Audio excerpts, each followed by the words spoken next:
The toppling of President Bashar al-Assad was met with scenes of euphoric celebration in the streets of Damascus and cities across Syria. But with the transitional government now in place, the country's future hangs in the balance. This week on UpFront, we unpack what this moment means for Syria and the region.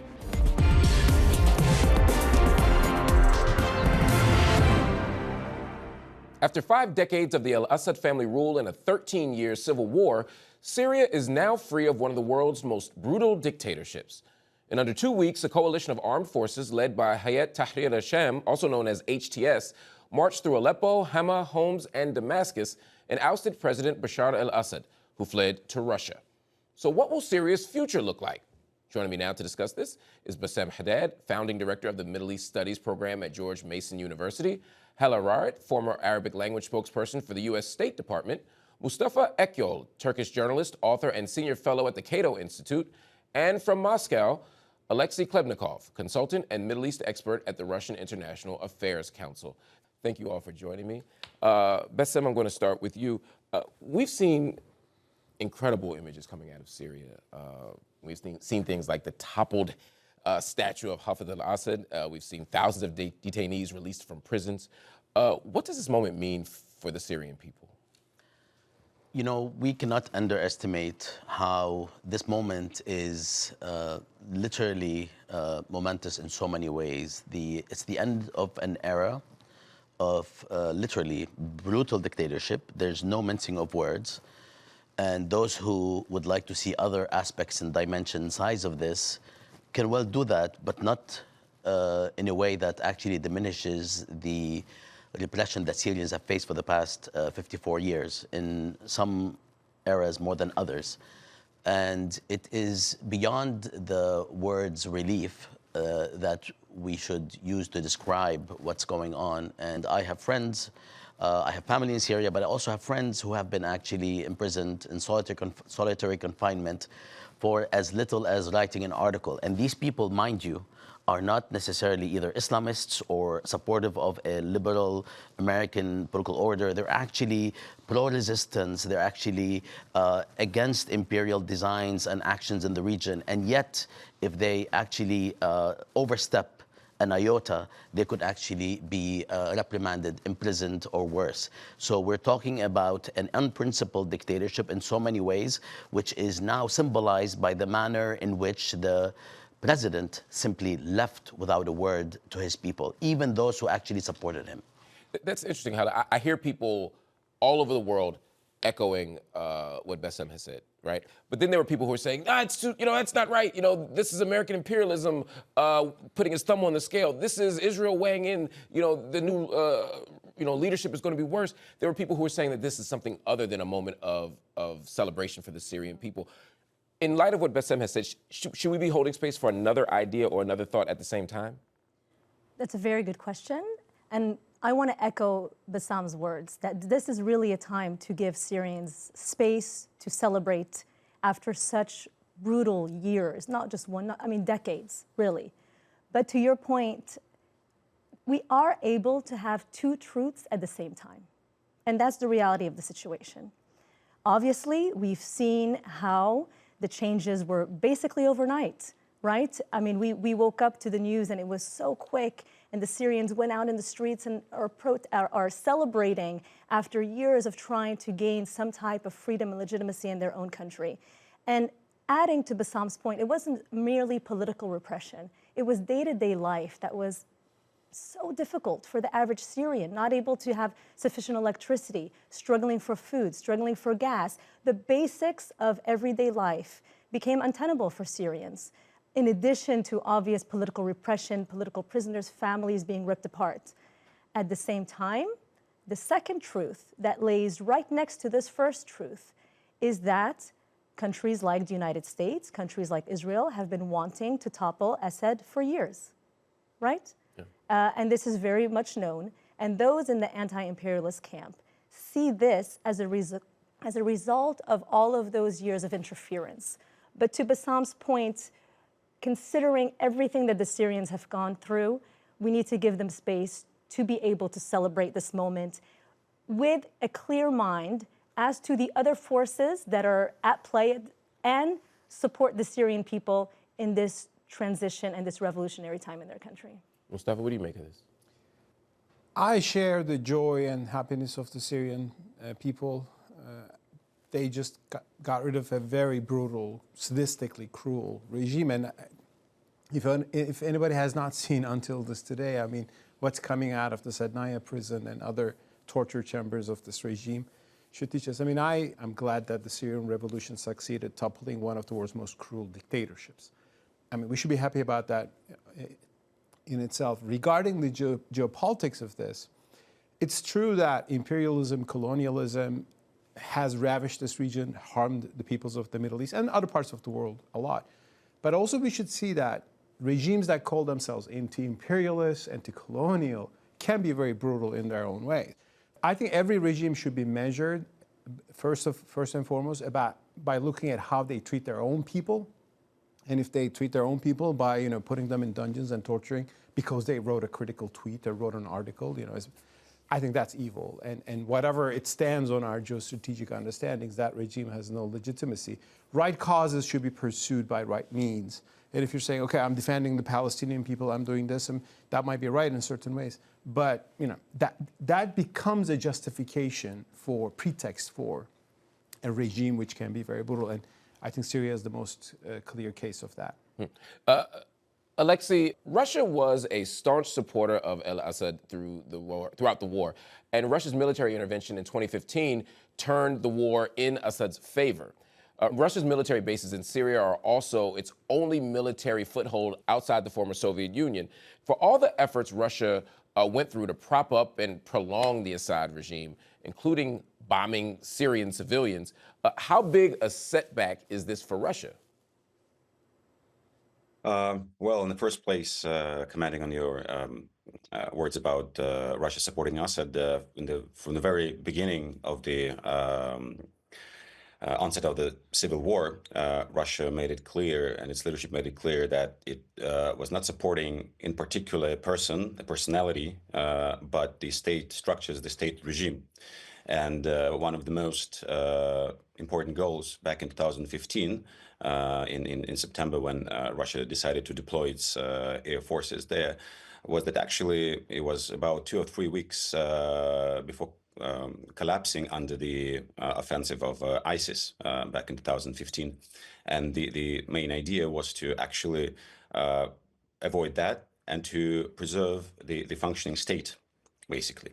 So it's not about the leadership, the figure itself as a personality, but the system.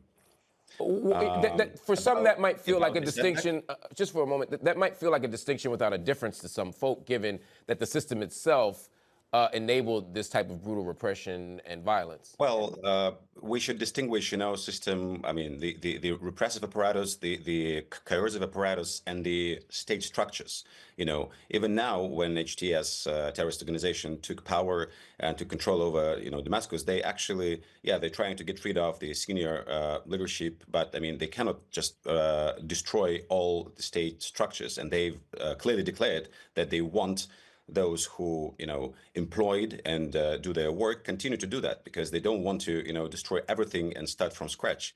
And I mean, actually, Syria was never been, the highest priority for Russia's foreign policy.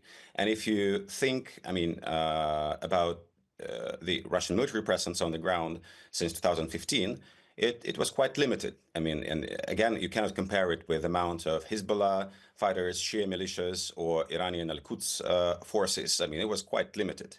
So for now, the biggest setback for Russia is definitely a risk of losing its military bases in the coast, and that's what currently Moscow is trying to negotiate. So far, they received guarantees from those who are in control, in power, that they guarantee so far security and presence there. But everything will be decided later by the government after transition period. Hala, let me bring it back in. Hours after al-Assad's fall from power, Israel launched its first overt ground operation in Syria in about 50 years. Israel also drastically scaled up its air bombardment of Syria, destroyed its navy, and claims that they preemptively struck military targets. How do you see that? Is Israel exploiting the ostensible power vacuum here in order to make territorial or geopolitical gains? I mean, without a doubt. The question is, how long is it going to stay that way, right? So I want to be clear, and I don't want to mince words either. This is an invasion, right? They're going in and going further into the Golan Heights. It is illegal. The United Nations has already come out and condemned the actions of Israel. Secondarily, they're attacking from the air and basically destroying every military apparatus of the Syrian state. But the question is, what is the impact of all this beyond Israel's strategic means of securing itself? If the goal of the international community is to have a successful Syria, this is quite destabilizing, right? They're almost setting up these rebels, whatever you want to call them, they're almost setting them up for failure. How so? Their focus is supposed to now be consolidating state apparatuses, consolidating their own power, trying to hopefully unify the Syrian people. But at the same time, when you have a foreign aggressor bombing, incurring into more territory, it's destabilizing. The question is, and again, this goes into the realm of conspiracy theory, so I don't want to go too much into this conversation, but were there agreements made beforehand to basically allow some of this to occur? Agreements between potentially, like you're saying, HTS? Look, I can just say this. As an American diplomat who previously worked on counterterrorism, I am absolutely stunned at the transformation of someone like Julani, who previously had a $10 million bounty on his head, who was previously arrested by US forces in Iraq and was in prisons, including Abu Ghraib, right? He's a designated terrorist, but at this point, his rebranding has been extraordinary. Bassam, when we think about Israel's interests beyond securing their own sort of state, which is their argument, right? We're doing this for our own safety. It's a war on terrorism abroad, et cetera. What other concerns should we have about their kind of geopolitical aspirations? Is this part of the greater Israel project? Is this a goal for plunder? Is this a goal for territorial expansion? What should we be thinking about here? Well, beyond the moral and political position on the dictatorship in Syria, there's a huge world that we should pay attention to, and we should look at the connections. The viewpoint, in my view, should not exclude the connection between Israel and the United States in almost engineering so much of what has happened in the past 25 years. When you look into the Syrian situation today, you see things that you cannot deny. But if you do not zoom out historically and analytically, you will not see the pattern of the destruction of every single state that has, in one way or another, opposed US foreign policy in the region or Israel's hegemony or domination and expansion in the region, from Yemen to Somalia to Sudan to Libya to Syria to Iraq and Lebanon in various ways. It is uncanny how this is I don't want to say orchestrated, but orchestrated is definitely part of the game, to remove any obstacles to almost complete domination of the US in the region. The lay of the land in the future is now going to be very open for any Israeli, US, and friends domination without any response. Iran, as you will see, will also be not necessarily next in the sort of simple sense, but will be also under so much pressure to not continue this resistance axis that we have seen crumble, whether or not the components of the resistance axis are your or my or anybody else's cup of tea. Mustafa, let's talk about Turkey for a minute, because Turkey's played a very important role in all of this. They backed the key armed groups who overthrew al-Assad. Why does Turkey make this choice? What's Turkey's motivation in supporting these groups? Yeah, I mean, I was in Turkey when the Syrian revolution began in 2011. And actually, initially in the first months, I remember that the Turkish government, which had good relations with Assad before, I tried to convince him for a transition, like announce free elections, let's support you. I mean, the revolution began, so just let it be not like Libya and all that.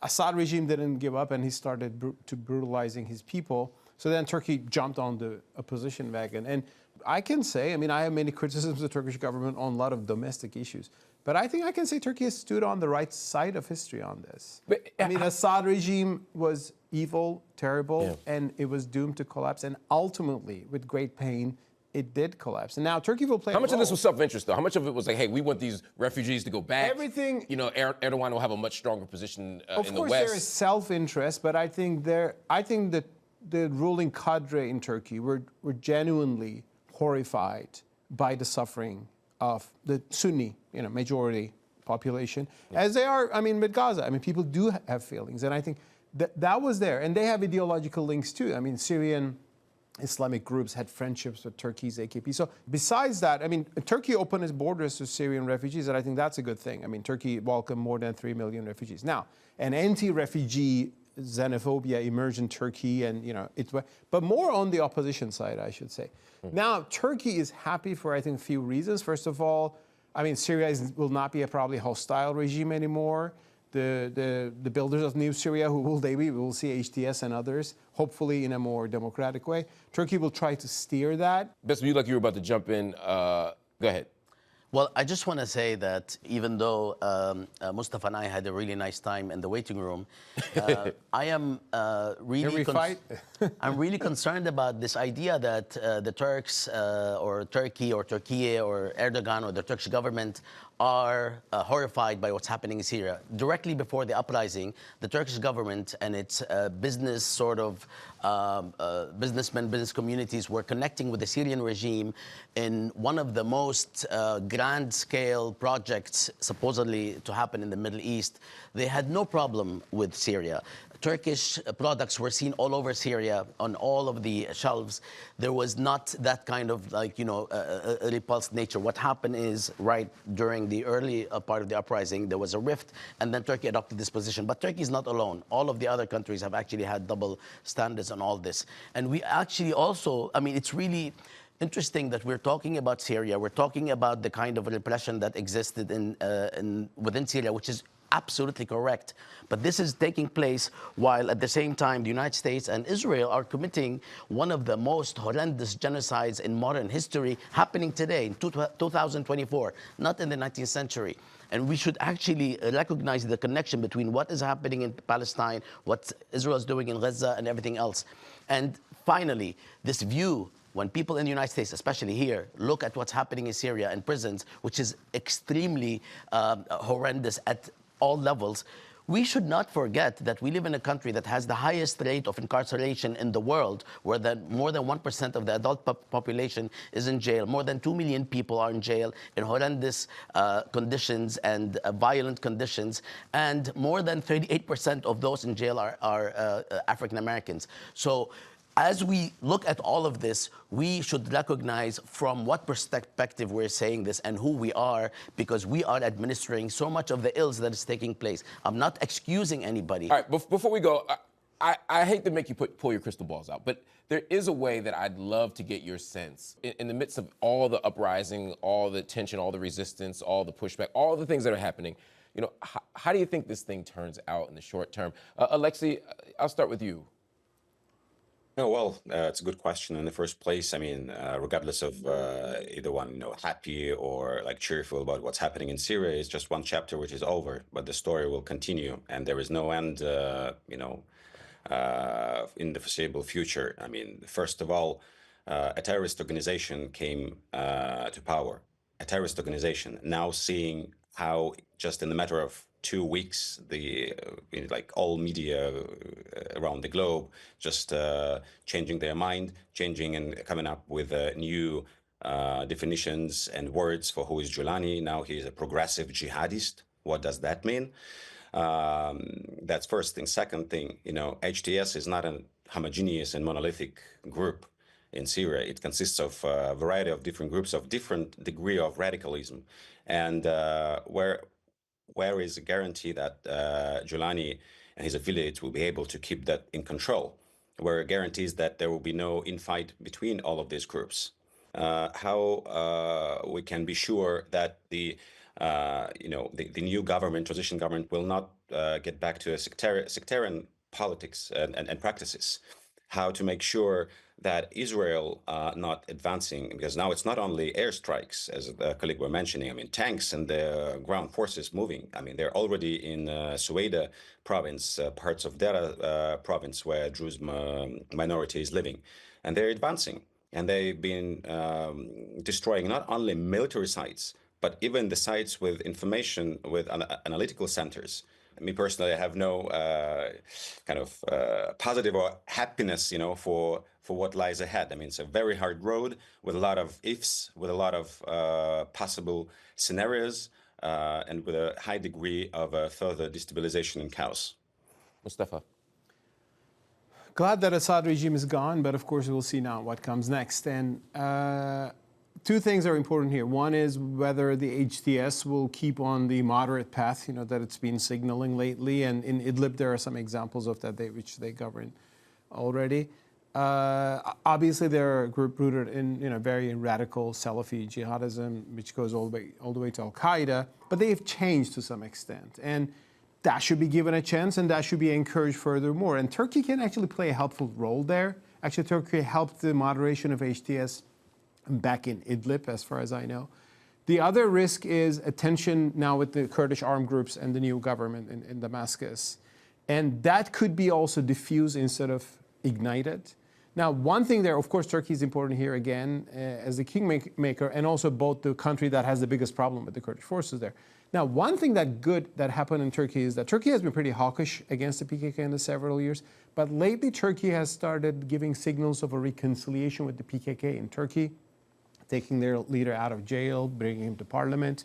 So if the region is lucky, if Turkey softens its tones inside Turkey, if there's a reconciliation, a peace process in Turkey again, and if SDF, if the Kurdish forces in Syria actually keep giving on reconciliatory messages, which they've been doing in the past few days. There's a chance of some de-escalation and some peace here. Yeah, we should all work to see a peaceful Syria, which is not going to be heaven, but it could be on the right path if... The right path is a great start. Hala, what say you?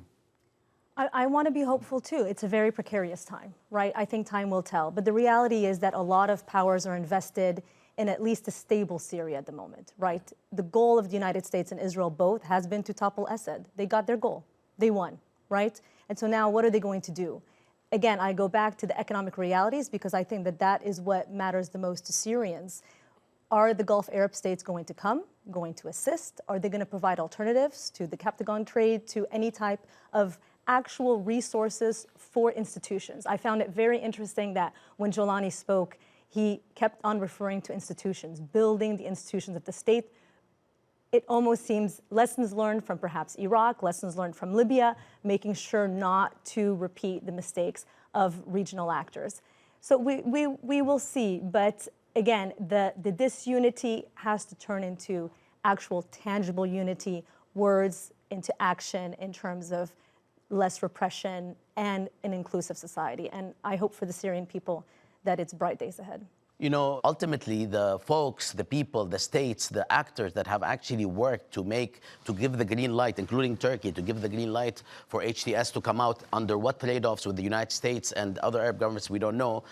Those states are not going to let any single party rule in Syria, and definitely not HTS. They're going to all work in the next several months to make sure that a government in Syria is perhaps representative, but more importantly, heterogeneous, because heterogeneity will mean you reduce the possibility of collective action, especially regarding acting abroad.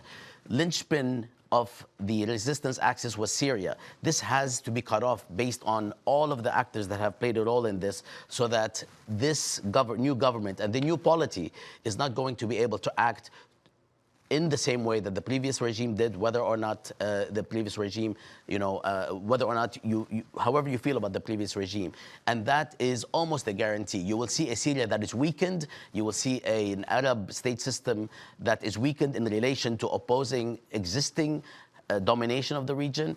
And one hopes, out of all of this, I hope that Syrians will finally be able to express themselves. But this expression is going to be very domestic, very limited, very local. But so many Syrians today will take that, and I will take that. That'll have to be the last word. Bassam, Haddad, Hala, Rharrit, Alexey, Khlebnikov, and Mustafa Akyol. Thank you so much for joining me. Everybody, that is our show. Up Front, we'll be back next week.